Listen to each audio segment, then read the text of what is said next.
Brad, as a helicopter pilot, what went through your mind when you saw that video? What could possibly cause something like this? The first thought, obviously, for anyone who watches that is just to think of the human beings on board and that we were witnessing the death of 6 individuals. And it's hard to watch that video as someone who has flown in that place and also flew an Army variant of that same kind of helicopter, a Bell 206. I can only imagine what the pilot was going through in that moment. What's clear is that you had some sort of, we need to let the investigation run its course, but what's clear is you had some sort of major mechanical failure. And that can be a result of inappropriate maintenance. It can be a result of a component failure, a component that became fatigued and failed. It can be as a result of hitting something.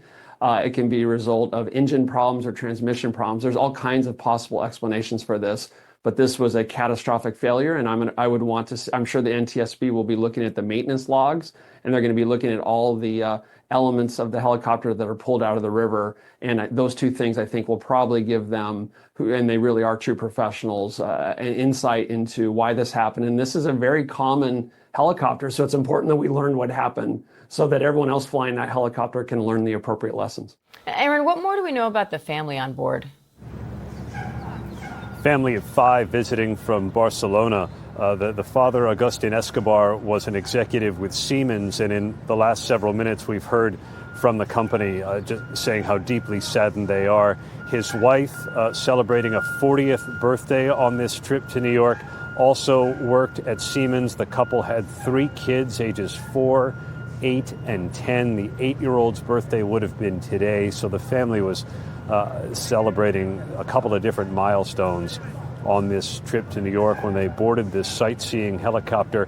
And that is not uncommon. Sightseeing tours in helicopters happen all the time. This particular Bell 206 was on its 6th run of the day.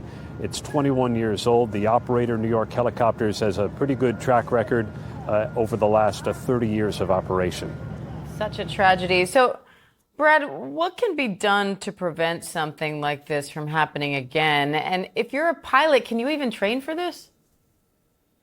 Yes, pilots train constantly for all sorts of problems in the cockpit, whether it's your tail rotor failing to work, stopping to work, and you actually can land a helicopter without an engine. It's called auto-rotating. You train to do that. Obviously, landing on water is more difficult.